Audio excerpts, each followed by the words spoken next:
पहले मैंने आपको ट्रांसपोर्ट सिस्टम इन प्लांट्स पढ़ाया था, उसके बाद हमने ह्यूमन सर्कुलेटरी सिस्टम जो क्लोज सर्कुलेटरी सिस्टम है उसमें मैंने आपको ब्लड वेसल्स एंड हार्ट पढ़ाया था। उसके पहले मैंने आपको लिम्फेटिक सिस्टम भी कवर किया था। एंड के अंदर लास्ट में जो मैंने इंपॉर्टेंट नोट्स आपके लिए शेयर किए हैं वो सिर्फ आपको बोर्ड में नहीं बल्कि आप जब आगे नीट या आप कोई और कॉम्पिटिटिव एग्जाम्स देते हो और इवन 11th-12th में भी आपको ये बहुत हेल्प करेगा। सर्कुलेटरी सिस्टम का लास्ट पार्ट है जिसमें हम कवर करेंगे इंपॉर्टेंट टर्मिनोलॉजी।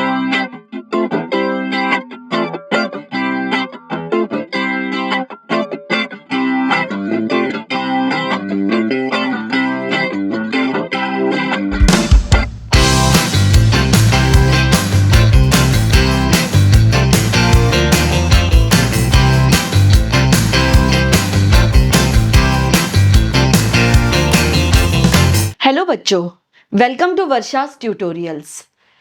कैसे हैं आप मेरे वीडियोस देख रहे होंगे और हमने जो सर्कुलेटरी सिस्टम स्टार्ट किया है, पहले मैंने आपको ट्रांसपोर्ट सिस्टम इन प्लांट्स पढ़ाया था, आपने वो पूरा समझ लिया होगा। उसके बाद हमने ह्यूमन सर्कुलेटरी सिस्टम जो क्लोज सर्कुलेटरी सिस्टम है उसमें मैंने आपको ब्लड वेसल्स एंड हार्ट पढ़ाया था।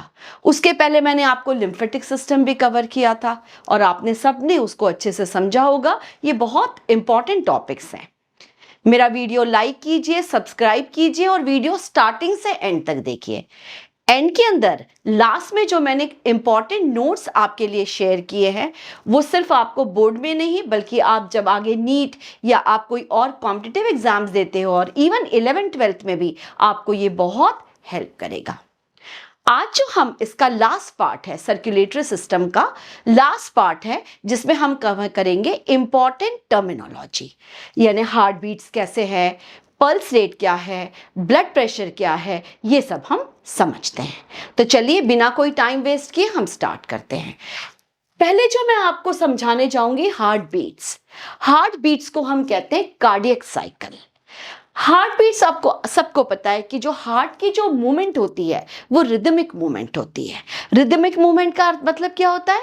Contraction relaxation, contraction relaxation.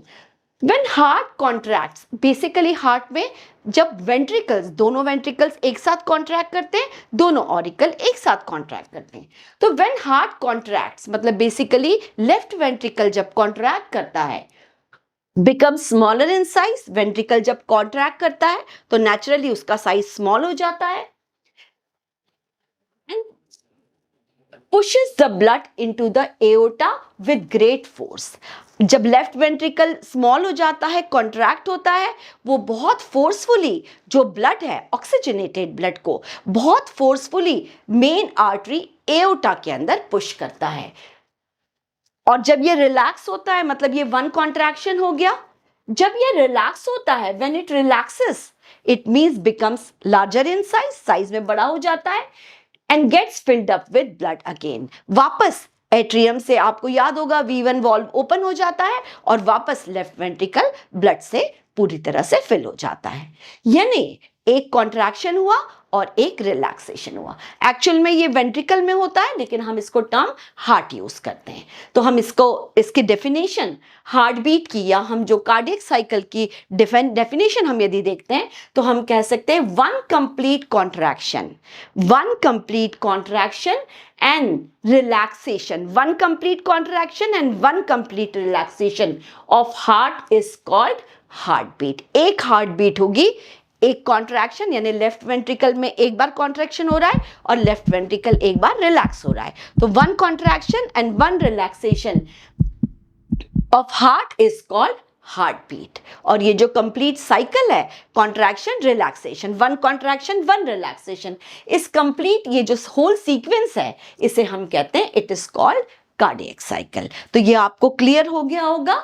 अब हम देखते हैं, आपको बहुत समझना जरूरी है कि एडल्ट्स के अंदर, जो एडल्ट है उसके अंदर रेस्टिंग स्टेज में, एडल्ट्स के अंदर रेस्टिंग स्टेज में हार्ट जो है 1 मिनट में 70 से 72 टाइम्स हार्ट बीट होती है। 70 से लेकर 72 टाइम्स पर मिनट। इसका मतलब क्या होता है कि 1 मिनट में हार्ट जो है ऑक्सीजनेटेड ब्लड को लेफ्ट वेंट्रिकल जो है, लेफ्ट वेंट्रिकल 1 मिनट के अंदर जो ऑक्सीजनेटेड ब्लड है उसको 70 से लेकर 72 टाइम्स तक एओर्टा के अंदर पंप करता है। तो जो हमारी जो रेस्टिंग स्टेज में है 70 to 72 टाइम्स पर मिनट हमारी हार्ट बीट होती है नॉर्मल हेल्दी एडल्ट में एट रेस्टिंग स्टेज। लेकिन जो न्यूबॉर्न बेबी है, न्यूबॉर्न बेबी के अंदर हार्ट बीट बहुत फास्ट होती है, ये 140 टाइम्स पर मिनट होती है न्यूबॉर्न बेबी में। Heart beat faster during the physical exercise. Naturally जब हम फिजिकल एक्सरसाइज करते हैं हमें ज़्यादा अमाउंट में एनर्जी चाहिए रहती है क्योंकि ऑक्सीजन तो सारी यूज्ड अप हो जाती है, तो उस समय हार्ट जो है बहुत फास्ट बीट करता है। So heart beats faster during the physical exercise. अब हम देख लेते हैं आगे। इसका मतलब आपने जो कार्डियक साइकिल देखा उस कार्डियक साइकिल को हम 2 फेज में डिवाइड कर सकते हैं। 2 स्टेप्स ये है, 2 स्टेप्स या 2 फेज में होता है ये। जो फर्स्ट स्टेप है, फर्स्ट फेज है, वो है कॉन्ट्रैक्शन फेज। कॉन्ट्रैक्शन फेज को हम कहते हैं सिस्टोल। मैं आपको ये ब्लड प्रेशर में डिटेल में बताऊंगी। जब heart ventricle, left ventricle contract हो रहा है हम इसको कहेंगे सिस्टोल। दोनों वेंट्रिकल एक साथ कॉन्ट्रैक्ट होते हैं, दोनों ऑरिकल एक साथ कॉन्ट्रैक्ट होते हैं। तो फर्स्ट हो गया हमारा कॉन्ट्रैक्शन फेज, यानी वेंट्रिकल कॉन्ट्रैक्ट हो रहा है, वेंट्रिकल का साइज छोटा हो रहा है। दूसरा होता है एक्सपेंशन फेज यानी रिलैक्सेशन फेज। इस फेज को हम कहते हैं डायस्टॉल, यानी जब वेंट्रिकल रिलैक्स हो रहा है, रिलैक्सेशन फेज है, उसका साइज बड़ा हो रहा है, हम इसको कहते हैं डायस्टॉल। लेकिन एक बहुत इंपॉर्टेंट चीज है, मैंने आपको पहले ही बताया था कि ऑरिकल जब कॉन्ट्रैक्ट होते हैं तब वेंट्रिकल रिलैक्स होते हैं, और जब ऑरिकल रिलैक्स होते हैं तो वेंट्रिकल कॉन्ट्रैक्ट होते हैं। लेकिन पूरे साइकिल में एक समय बहुत फ्यू सेकंड्स के लिए होता है जब जॉइंट फेज होती है। जॉइंट फेज का मतलब होता है both auricles and ventricles relax together for a few second. लेकिन आप जानते हैं, मैंने आपको जैसे पहले बताया था कि दोनों ऑरिकल एक साथ कॉन्ट्रैक्ट होते हैं। जब ऑरिकल एक साथ कॉन्ट्रैक्ट होते हैं तो उस समय वेंट्रिकल्स रिलैक्स होते हैं, और जब ऑरिकल रिलैक्स होते हैं तब वेंट्रिकल कॉन्ट्रैक्ट होते हैं। लेकिन इन सब में एक फेज आती है जॉइंट फेज। जॉइंट फेज मतलब both auricles and ventricles relax together for a few second. थोड़े से सेकंड के लिए, फ्यू सेकंड के लिए एक टाइम ऐसे आता है जब ऑरिकल्स एंड वेंट्रिकल्स दोनों एक साथ रिलैक्स होते हैं, तो इस फेज को हम कहते हैं जॉइंट फेज। ये 1 मार्क में आ सकता है। अब आगे हम देखते हैं, बहुत इंपॉर्टेंट है, relationship between the size of the body and the rate of the heart beats. आपको बहुत सुन के बहुत आश्चर्य लगेगा, आप लोग सरप्राइज रह जाओगे कि smaller the body size faster the heart beats. Body size जितना स्मॉलर होगा हार्ट बीट्स उतनी ही फास्टर होगी। जैसे मैंने आपको बोला था ह्यूमन का तो बॉडी साइज फास्टर होता है, ह्यूमन का बॉडी साइज लार्ज होता है, तो ह्यूमन के अंदर 72 से 72 times per minute heart beats होती है। हम बात करते हैं स्पैरो की। आपको सबको पता है स्पैरो का साइज कितना छोटा होता है। स्पैरो के अंदर 800 to 900 times per minute heart beat होती है। तो जितना स्मॉलर साइज होगा हार्ट बीट उतनी फास्टर होगी। हम रैट की बात करते हैं। रैट के अंदर पर मिनट 250 टाइम्स हार्ट बीट होती है पर मिनट। तो मैंने आपको बताया कि जैसे smaller the body size faster the heart beat. अब हम देखते हैं इसके आगे 2 sounds, lub and dub. Actually when you place stethoscope on your chest, हम जब चेस्ट के ऊपर स्टेथोस्कोप रखते हैं, we hear 2 types of sound. हम 2 टाइप के साउंड आपको सुनाई आएंगे, आप कभी ट्राई करना। एक साउंड, एक आवाज होगी लब, एक आवाज होगी डब। एक्चुअली लब कब होता है? लब आवाज आती है पहले when bicuspid and tricuspid valves are close down. जब भी बाइकस्पिड वॉल्व यानी V1 वॉल्व क्लोज डाउन होगा, यानी आपको याद होगा लेफ्ट ऑरिकल से जो ब्लड है वो V1 वॉल्व के थ्रू लेफ्ट वेंट्रिकल में आएगा, तब आपको आवाज आएगी लब। और सेकेंड टाइम वापस जब V2 वॉल्व ओपन होगा, ट्राइकस्पिड वॉल्व यानी राइट ऑरिकल से राइट वेंट्रिकल पे जब डीऑक्सीजनेटेड ब्लड आएगा और V2 वॉल्व क्लोज होगा, तब भी हमें आवाज आएगी लब। अब दूसरा है डब। डब आवाज कब आती है? जब blood left ventricle aortic valve में, यानी V3 वॉल्व जब क्लोज होता है, एओर्टिक वॉल्व जब क्लोज होता है तो हमें आवाज आती है डफ। और सेम जब पल्मोनरी वॉल्व यानी आपका जो V4 वॉल्व है, जब डीऑक्सीजनेटेड ब्लड पल्मोनरी, आपको याद होगा कि पल्मोनरी आर्टरी लेके जाती है, तो ये पल्मोनरी वॉल्व जो V4 वॉल्व है वो क्लोज होता है तो हमें आवाज आती है डब। तो आप स्टेथोस्कोप जब भी रखते हैं तो हमें लब डब कंटिन्यूस ऐसा साउंड आता है। अब हम बात करेंगे नेचुरल पेसमेकर की। आपने सुना होगा पेसमेकर, कई लोगों को हार्ट में प्रॉब्लम आ जाता है तो उन्हें आर्टिफिशियल पेसमेकर लगाना पड़ता है, बट एक्चुअल में SAN, SAN इसका फुल फॉर्म है साइनियो एट्रियल नोड। ये जो राइट ऑरिकल है इसके वॉल के ऊपर एक नोड होता है जो नेचुरल पेसमेकर का काम करता है। ये जो है इंपल्स कमांड देता है और इस तरह से इसको कंट्रोल रखता है। लेकिन ड्यू टू सर्टन रीजन, किसी वजह से इरेग्युलर हार्ट बीट्स आती है। हम सबको पता है कि हार्ट बहुत इंपॉर्टेंट ऑर्गन है, तो जब इरेग्युलर हार्ट बीट्स आती है तो आर्टिफिशियल पेसमेकर डॉक्टर ऑपरेट करके आर्टिफिशियल पेसमेकर लगा देते हैं। तो ये जो आर्टिफिशियल पेसमेकर है ये एक ऐसा डिवाइस है, it is a device to control an irregular heart beats, जो इरेग्युलर हार्ट बीट्स को कंट्रोल करता है। इसका एक लाइफ पीरियड होता है, एक टाइम पीरियड होता है, बाद में से चेंज करना पड़ता है। अब हम जो दूसरा आप टर्मिनोलॉजी आज यूज करेंगे, पल्स रेट। आपको पता है कि when the heart beats, heart जब भी बीट करता है इसका मतलब क्या है? सबसे पहले हमको पता है कि रिलैक्सेशन, कॉन्ट्रैक्शन। तो जब कॉन्ट्रैक्ट होता है यानी लेफ्ट वेंट्रिकल कॉन्ट्रैक्ट होता है तो blood is forced into arteries, it expands a little. आपको पता है कि जब लेफ्ट वेंट्रिकल कॉन्ट्रैक्ट होता है साइज में स्मॉल हो जाता है और जो ब्लड है, आपको याद होगा कि मैंने आपको बताया था एओर्टिक वॉल्व ओपन हो जाता है और ब्लड फोर्सफुली आर्टरीज के अंदर हार्ट उसको थ्रो कर देता है।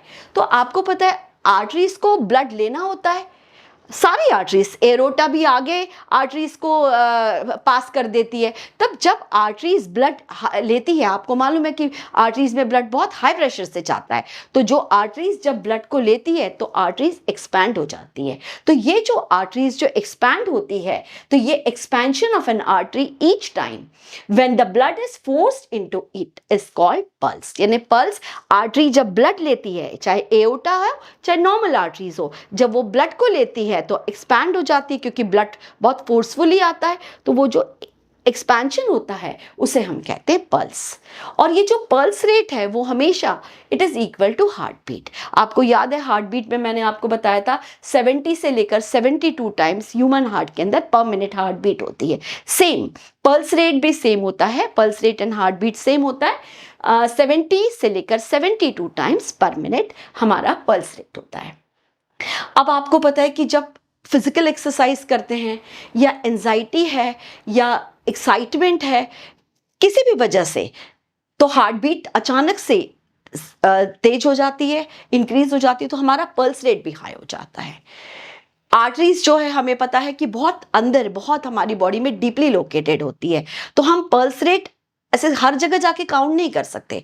हम कुछ ही प्लेस है जहां पर स्किन के पास, स्किन सरफेस के पास आर्टरीज होती है, वहीं से, जैसे टेम्पल है, आप यहाँ नेक के यहाँ देखिए, या फिर रिस्ट में, सबसे बेस्ट तरीका होता है रिस्ट में, जहां आर्टरी स्किन सरफेस के पास होती है, वहां से हम इजीली पल्स रेट को काउंट कर सकते हैं।